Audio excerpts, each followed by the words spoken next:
त्याचं स्वप्न पाहिजे की मला ऑलिम्पिक पर्यंत पोहोचायचं. एखादा मॅनेजमेंटचा गुरु असेल त्याला स्वप्न पाहिजे की मला मॅनेजमेंटचा गुरु त्या ठिकाणी व्हायचं आहे.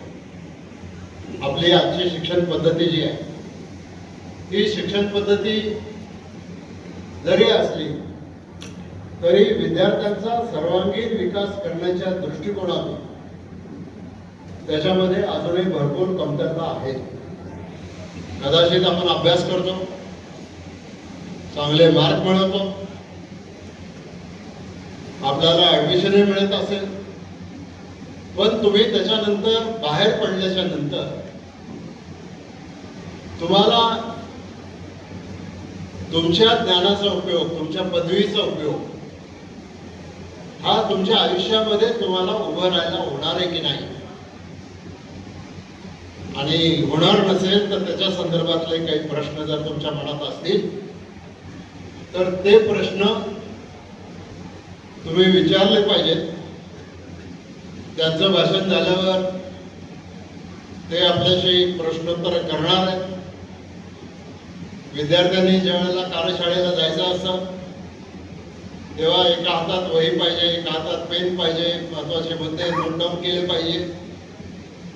आपण याच्यामध्ये कुठं बसतो हे समजून घेतलं पाहिजे आणि मग आपल्या जीवनाची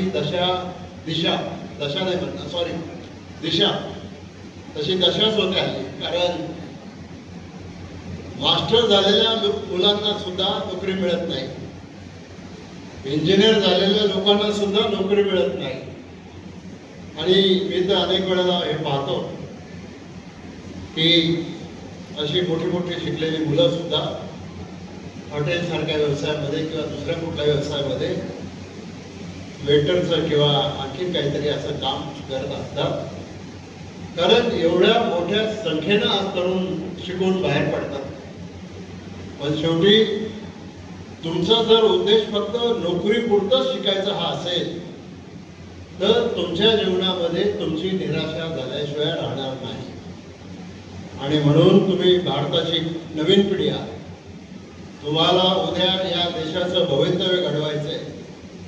देशाचं भवितव्य काय घडवायचं ते घडेल, पण तुमचं भवितव्य काय, तुमच्या कुटुंबाचं भवितव्य काय, तुमच्या आई वडिलांची किंवा घरातल्या लोकांची अपेक्षा काय, या सगळ्या गोष्टी तुम्हाला त्या ठिकाणी समजून घ्यायच्या.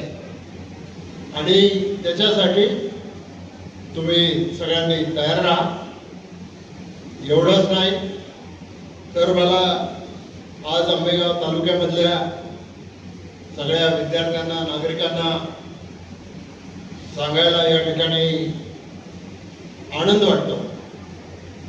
पण ते सांगू का?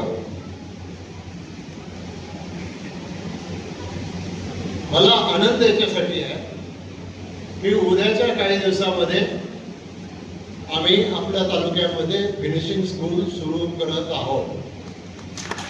फिनिशिंग स्कूलचा अर्थ असा आहे की तुम्ही इंजिनियर झाला